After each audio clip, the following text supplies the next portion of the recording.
Hello, everyone. Welcome. We're back again. It's the lovely month of May. The weather's outside. It's amazing, absolutely amazing. So, got a lot of sun, a lot of good weather. Not raining as much. There are a few days, but England's looking really nice at the moment, and I'm just really happy to just get out and reconnect with nature, touch grass, and all that. I just recently had my solar return, so for all of you in the Moo crew, as I call it, happy birthday to all of you, and I hope that you have a lovely season as well. We're going to kick off with the Taurusians and go ahead and do the reading for now until a month later. We're going to say May season or the Taurus season. I think it's kind of a little bit more fitting. I kind of like the way that Carrie from, Scorched Earth Tarot does hers, where she just talks about it in that specific season rather than just focusing on the months. But that said, we'll just see what's in store for you. You can make it timeless. You can make it relevant to what's going on in your life now, and apply it as you see fit. So remember, this is just an algorithm. This is not supposed to be a definite reading for every single Taurus out there. So if it doesn't resonate with you, please, take it as it resonates, or just leave it for the next time, and take whatever bits that actually match your specific story. As always, order of the day, if you like what you see here, please be sure to give a like, share, subscribe, ding the notification bell so you don't miss any updates from future postings. And furthermore, if you can, just spread the word. That's pretty much it. So today I will be using two kinds of cards. We're using the Wild Unknown Tarot deck, and we're also using the Archetypes Guidebook from the same author. Now, these are lovely cards. I've always been using them for a lot of the deeper aspects I want to speak about. So what we will do for this particular reading is go deeper. And what I want to do, I'll pull one archetype that resonates with your specific sign. And then after that, we'll go into the aspects of the reading in their entirety. So what we have here, for you, Taurus, this card popped out. This is the Lover. And what I'll do, I'll read from the book just to let you know what the actual meaning is, and that way I can kind of learn about it too. And in the book, it tells us a little tale about what this insinuates. Pulsing through the heart of the lover is gratitude. The lover appreciates and experiences the world through the senses, reveling in beauty, song, art, music, sense, and sensuality. This energy awakens at the tip of our tongue when we taste the sweetness of honey, kiss a lover, or speak gentle words to a child. The lover lingers in foreplay, aroused not by the getting there, but by the slow merging of self and other. This energy is usually experienced for short periods of time, as in order to feel it, we must fully be present and awake, with no expectations or rules about what should be. Rather, the lover is in awe of what the world presents, reveling in the glorious details, grateful to savor every last drop of life's offering. So, the lovers. Now, when we talk about the lovers in the major arcana, we talk about two people who are making a conscious choice to go in their own energy, make a decision that benefits the both of them, guided by the Archangel Raphael, which is posted above them. And when we get this card, when we talk about the lover in here, we have the swan. The swan is typically, it's a very graceful figure. It goes with the flow of life. And it also is very fierce protector of its own energy or of its own space. So if you've ever gone nearby, like Hyde Park or, one of the lakes in your local area, and you've had a swan nearby, if you get too close, they might attack you. So they're very protective of their own specific energy as well. Now, the lover in itself, it's card number 17, I believe, in here. And with number 17, 1 plus 7 is 8. The self plus the multitude of options and choices and being in the ether, actually. So it's kind of like merging the self with the infinite. And so with that number 17, we're getting something similar to what we get with the star: hope, faith, renewal. And that is merging that within the 5 senses as well. Being present in the moment, which will allow you to experience life to its fullest. And that's, on my personal level, being a Taurus, that's something I've been working on quite a bit in order to recalibrate my energy. It's important for us to understand that love is present and portable, and it is with us no matter where we go. So in order for us to feel loved, we need to see where love is present within us at all times. And that in turn radiates into your life and then emanates into the relationships that you cultivate from that point on. But it is about realigning your energy to the vibration of love. And then after that, that's when you can attract it into your life. Whether that tells us that we are attracting a lover or someone's coming in, that is hard to say. It's quite possible, but this is kind of like the precursor to making that happen. In order for you to have a lover come into your life or to reconnect with one, it's important for you to be on the vibrational frequency of love. So what I've been doing in my own kind of meditations, when I wake up or before I go to bed, or even just, a bit of time within the day, what I'll do is I'll just sit and just be grateful for the things that have happened in the day. Grateful for the beautiful weather, grateful for the people I interacted with, grateful for something that, I purchased that, allows for me to enjoy life a little bit. I'm grateful for the things that I have in my life, for where I live, for the things I have, my motorbike, if you want to say that. I went for a nice motorbike ride today, and it's like, wow, this is just really, really nice time. Met up with some people in a meetup group. Just had a lovely time just speaking to new people, getting acquainted with a new environment. And that all adds up. That helps us to be present in the moment and allows for us to center ourselves in a way that gives us the opportunity to really enjoy our lives. So I'm going to leave that to the side. And I'm actually not going to pull a Celtic cross per se. I'm just going to pull 3 cards, elaborate on those 3 cards, and then pull an outcome from that point. So let's go ahead. We will look at what's going to take place for the sign of Taurus, Sun, Moon, and Rising for now until 1 month in the future. It's taking place for Taurus, Sun, Moon, Rising, now until a month into the future. So I'll take my time with these readings as well.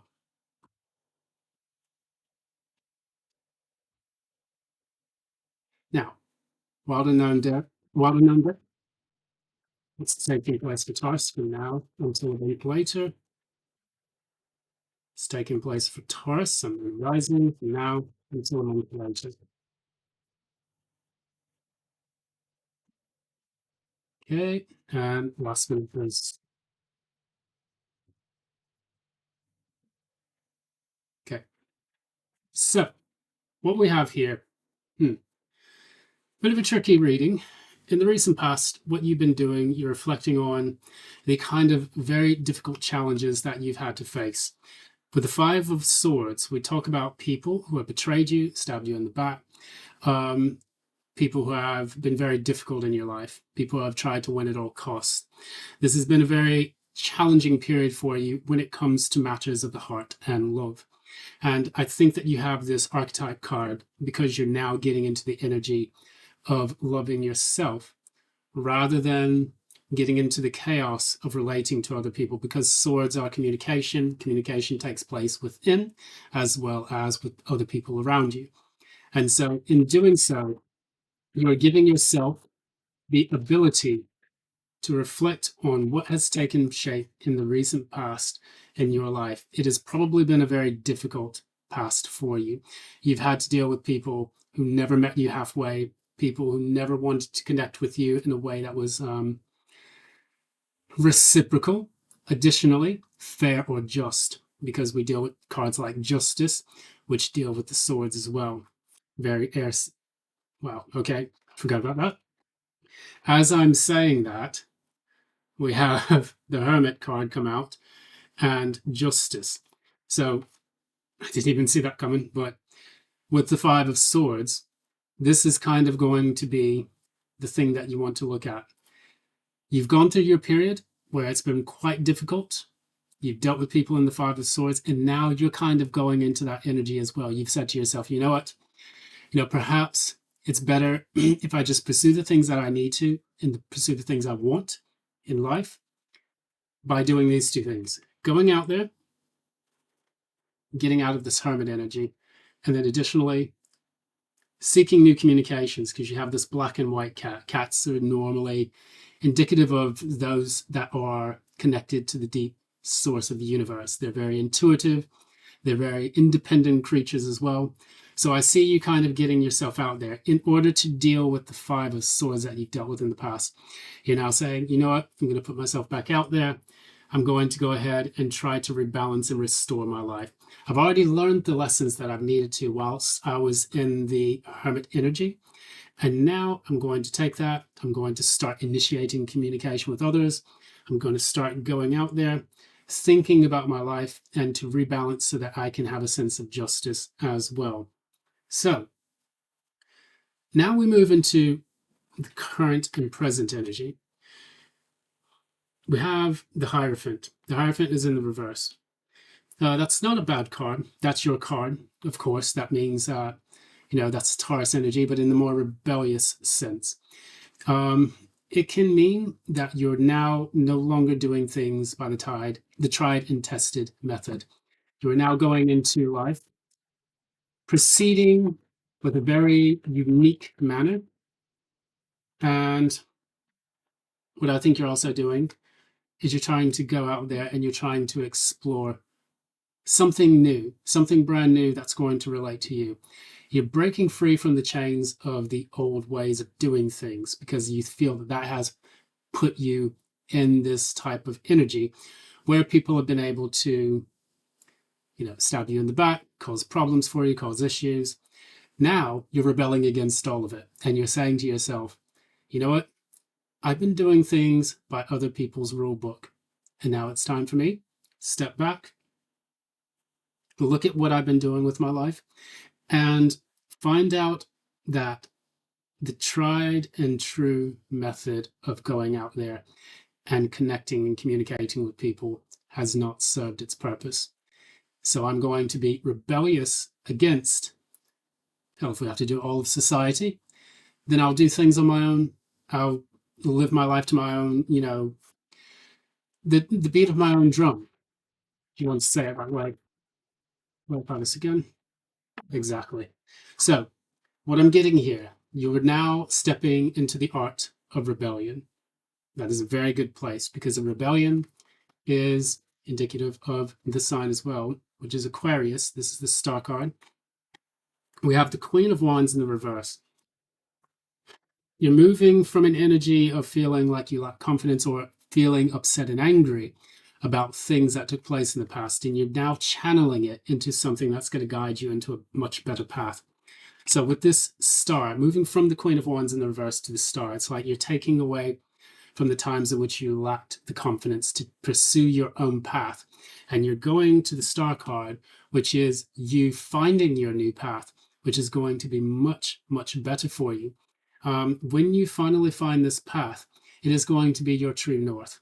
And you can now rest assured that whatever path you choose to pursue will be a creative one. Additionally, it will be one where you are alone in your own methodology in getting there. So you may have to walk this path alone a bit. The star card comes after the tower. And the tower card typically tells us about a time in which everything fell apart. We were hoping for something, we built it, and then something came along and just collapsed everything. So now you're left vulnerable. You have already fallen out of your tower. You've got 1 foot in the ocean of the universe and 1 foot on terra firma, which is what the star is doing in the major arcana of the Rider-Waite Tarot.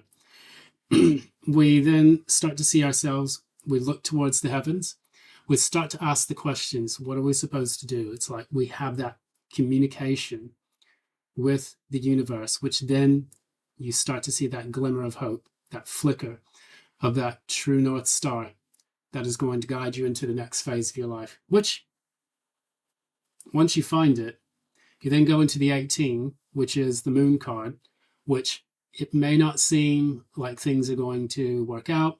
You don't know what the outcome of it's going to be. You don't know what to expect. However, you do know that whatever comes of this will lead you to the card after that, which is card number 19.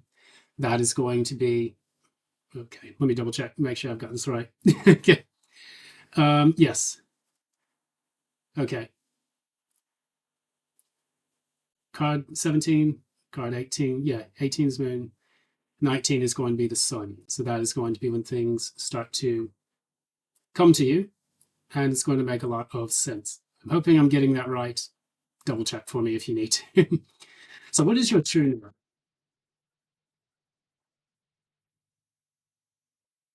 Okay. All right. So again, this popped up. It wanted to pop up in its own way, but it's getting to this now. Temperance. So this is Sagittarius energy. We have Aquarius energy, Sagittarius, Virgo, and Taurus. So if you have any of those kind of charts, chart aspects or placements in your chart, you can look towards that.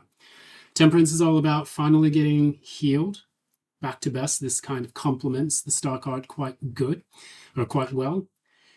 It's about being even keel again.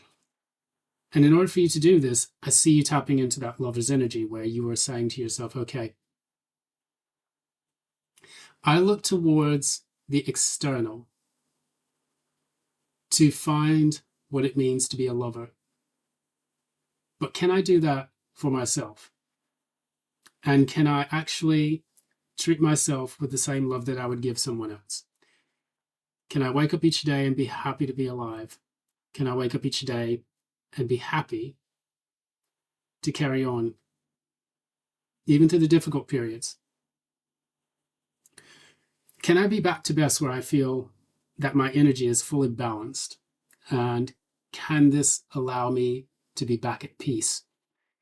If you've dealt with externalities in the past and a lot of conflict and chaos, the only way to balance that out is to go within. Find out the things that you want to do, that make you happy, that you would like to do. You wake up every day and say, okay, what am I going to do for myself? And then after you do that, you then start to move into the energy of taking small steps every single day that are going to make you feel joy, happiness, peace, prosperity, things that you can work on that are creative, things that you can work on that are,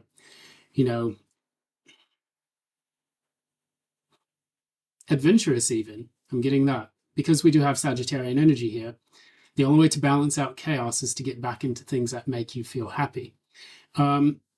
This then moves us to the last card here. And this is the Ace of Cups in the reverse. I don't quite intuitively feel that that's a negative card. What I see this is the pouring the love into yourself. Now, it's very cliche for me to say that, but let's clarify what it means. Okay? Yeah, very good. Okay, exactly what I was talking about. So we got here, we have the Four of Wands, and then we have the Six of Pentacles, Seven of Pentacles, yes. No, Six of Pentacles. There we go. Four of Wands. It's about celebrating something like a major milestone. You're waiting for something to come in with the Three of Wands. You then reflect on it. You celebrate with the milestone in the Four. And then the Five of Wands is when you defend that with a little bit of practice, so that way you can prepare yourself for the victory coming in.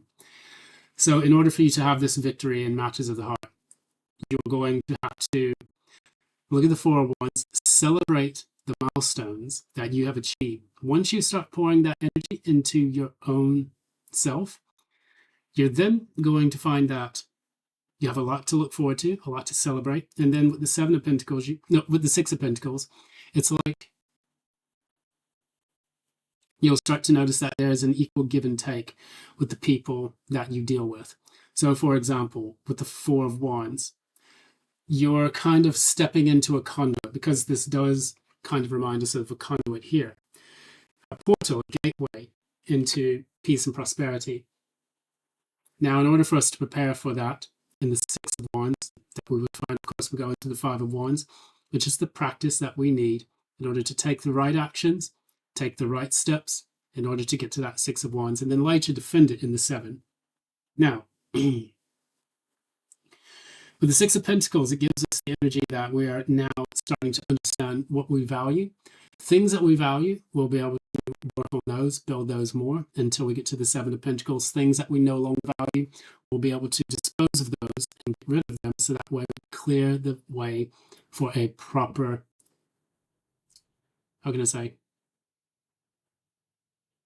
a proper investment in your own life. Now, when we talk about this, you will then notice that the energy that you radiate, you will have asked yourself, why did I need another person to do this? Was this even necessary to go seeking outward when all that we needed was abundant within ourselves? And this is going to be very, very crucial for you to finally know which path you need to take moving in the month of May.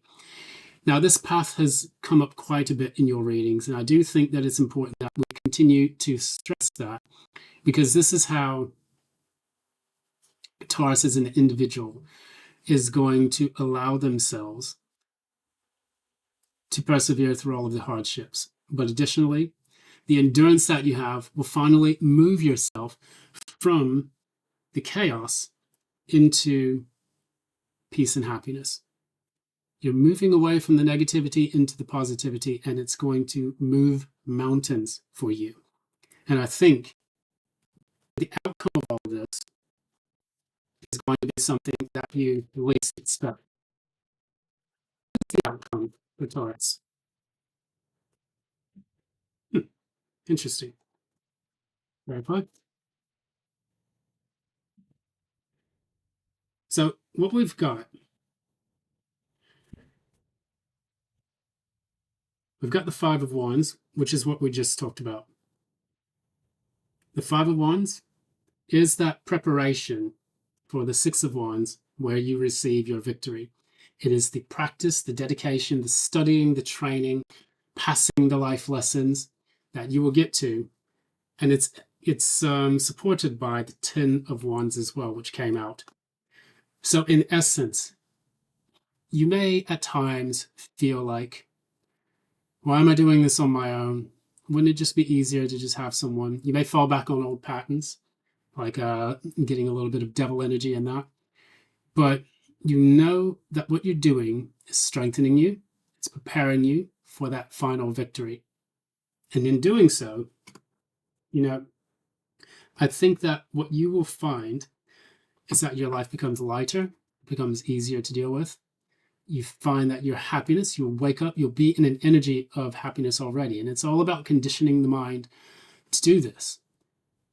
Once you finally step into that, then you will realize that life is an enjoyable experience. And it is enjoyable not because of someone else, but because you took the effort, you made the effort to make it happen. So that's what I'm going to do for this particular reading. I'm going to leave it at that. Thank you so very much for joining. This has been Aluminum Tarot. If you like what you see here, again, please be sure to give a like, share, subscribe. Ding the notification bell so that you don't miss any updates from future postings. And I'm going to leave it there. Thanks so much. Enjoy your spring. Happy Moo Crew season. And until next time, love and light.